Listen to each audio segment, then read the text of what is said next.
真的吗？ The bottom line, and this is the truth again, it's a money grab. No, let's just say Canelo Crawford, in the history of boxing, and this is the facts. Let's get it. Let's get it. If you see Thursdays, Fact Thursdays, I speak the facts. All right, I'll even do it for you.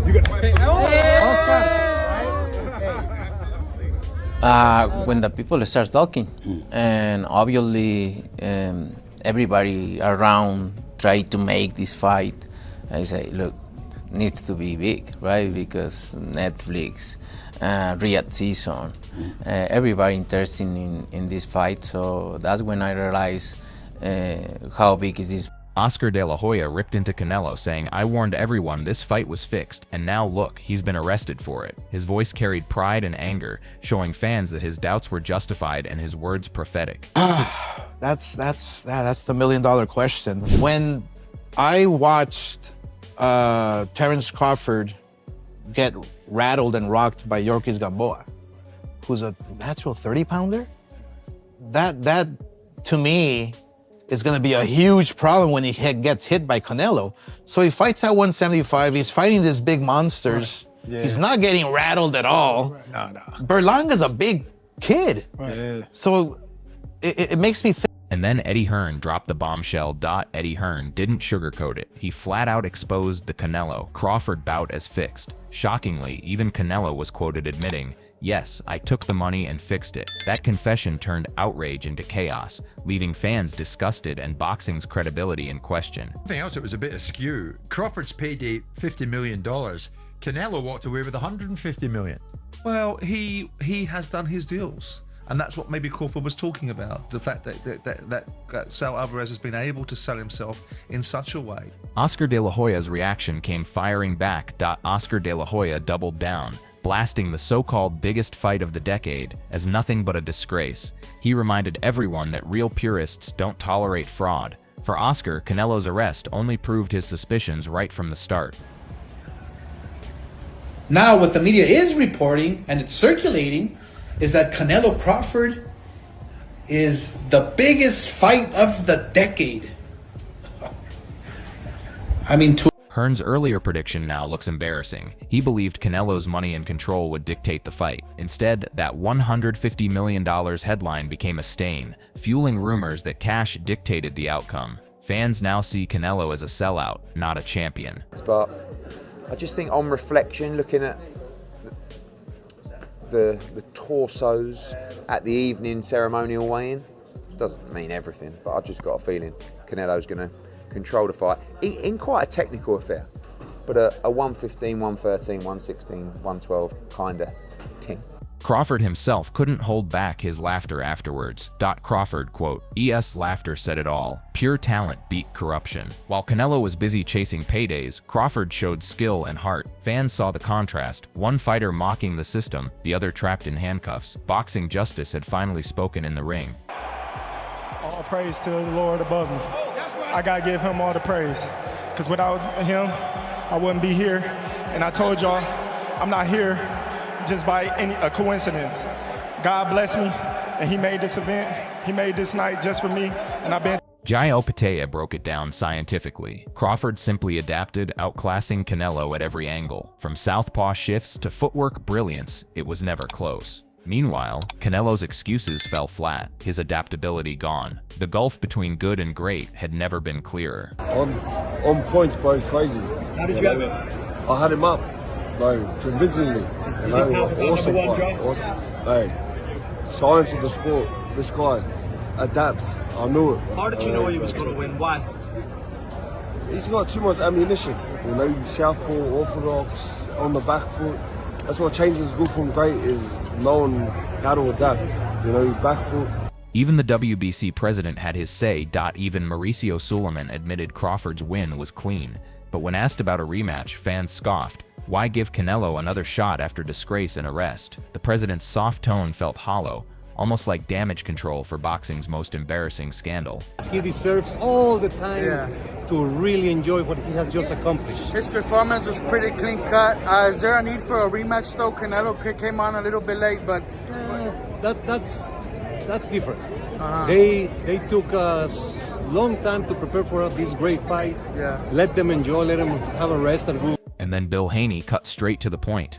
Bill Haney summed it up. Everyone knew, but most ignored it. Crawford made Canelo look easier than Spence. Pure domination. With Canelo exposed, Crawford's legacy only soared higher. Fans now talk about Rushmore, while Canelo's name drags through police reports. Exactly. And you guys knew what was going to happen. You were in denial. That shit looked easier than Earl Spence. Did it look, huh? It's a brilliant performance. Brilliant performance. Man. Shout out to Team Crawford, Bo Mack, and that whole team, man. You know what I mean? Where'd you rank him all-time list after that? I mean, put his face on Mount Rushmore. You know what I'm saying? He deserves his place, for sure. Teofimo Lopez hit the nail on the head. When the dust settled, only one truth remained. Crawford was simply the better man. He reminded fans that no matter the hype or politics, results speak louder than excuses. Lopez dismissed any talk of rematch, pointing out Crawford had done everything right while Canelo embarrassed himself with a performance that now looks suspicious under the arrest spotlight. For Teofimo, Crawford's dominance was undeniable, while Canelo's reputation plummeted. The contrast couldn't be sharper. One man celebrated as a true champion, the other disgraced. We saw a great fight tonight, did we not? That's all that matters. Two guys risked it, and the better man won tonight. That was Crawford. Terrence got it right. Is there no need for a rematch, or do you want to see running back? Because it was pretty good, like you said. No, it was pretty, it was really good, actually. So it's up to the jam. He's a jam. He can do. Johnny Nelson's words stung even deeper. Johnny Nelson focused on pride, the one thing Canelo always claimed to fight for, yet it was exactly what he lost. Nelson explained that the humiliation wasn't just in losing to Crawford, but in the manner it all unfolded. Sloppy performance, whispers of fixing, and then the shocking arrest. It wasn't Crawford who destroyed Canelo, it was Canelo's own decisions, greed, and arrogance. Nelson's take resonated with fans who felt betrayed by a fighter they once admired. Pride was gone, legacy was stained, and Canelo's name is now synonymous with scandal. Today he said, I don't want to have egg on my face, I've got to get a job done here. So after the things he said the last time, he knows he probably mugged himself off. I think that probably hurt him more than anything, hurt his pride. Sean Porter broke it down differently, talking about the intangibles, the inner mentality that defines a true fighter. He acknowledged both men's talent but pointed towards something fans already suspected. Canelo's so-called toughness wasn't mentality. It was stubbornness masking desperation. Crawford fought with purpose, composure, and self-belief, while Canelo looked lost, relying on a chin instead of heart. And when the fight ended, Porter's analysis connected. Talent and mentality exposed the truth. One man walked out a hero. The other walked out in handcuffs. Boxing couldn't script irony better than this. It's more than skills paying the bills with this one, man. I think that there's some intangibles with this fight that are internal. You know, the stuff you don't see. And like for an example, we can talk about Canelo's chin. Is it that he just really has this chin that's really sturdy? Or is it that he has a chin that's sturdy, but he also has a mentality that I won't go down? You know what I mean? Like that's when I mean like internal intangibles. And I think that both these guys possess a tremendous amount of skill, talent, abilities that, you know, to the naked eye, you aren't really aware. Oscar de la Hoya then delivered his most savage breakdown yet. Oscar, quote, S words cut like a knife. Calling Canelo the golden fraud wasn't just an insult, it was the closing argument to a case fans had already judged in their hearts. For years, whispers of rigged fights and favorable scorecards followed Canelo, but Oscar exposed the ugly reality. This wasn't about skill, it was about corruption. Seeing Canelo in handcuffs right after Crawford humbled him inside the ring became the ultimate symbol of justice. Oscar's breakdown was more than commentary, it was a wake-up call. Boxing doesn't belong to frauds propped up by politics and money. It belongs to warriors like Crawford who fight with honor. God, it makes me horny! Yeah, baby! To tell you I told you so. I told you! I predicted the Canelo Crawford fight like a goddamn fortune teller. You're the Oracle? Canelo's feet were cemented on the canvas as he was hitting air. What the f was that? Props to Crawford. Thank you. He came up 3 weight classes and fought a beautiful fight. Good job. What a great performance. Did you get what you was looking for? Like taking candy from a baby.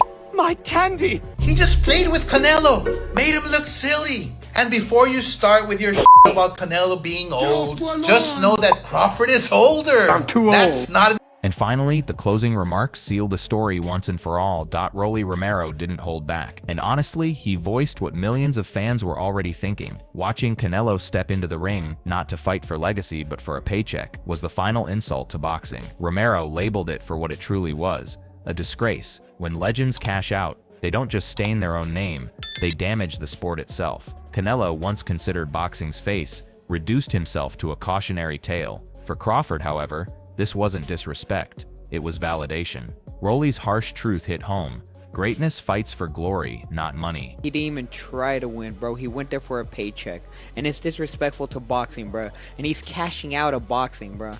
It's sad to see, man, a great fighter, a legend, to be over there and just trying to cash out of boxing any way he can. It's honestly, it's a disgrace to the sport. The final voices in this saga leave no doubt Canelo Alvarez's downfall has become one of the darkest stains in boxing's history, while Terence Crawford's rise has become one of its brightest moments. Fans, legends, and even promoters are united in their judgment. Canelo didn't just lose a fight, he lost the respect of the sport. Arrests, accusations of fixing, and whispers of cash grabs have transformed him from hero to fraud. Meanwhile, Crawford's dominance has been nothing short of historic. Moving up 2 divisions, dismantling the so-called face of boxing, and walking away undisputed.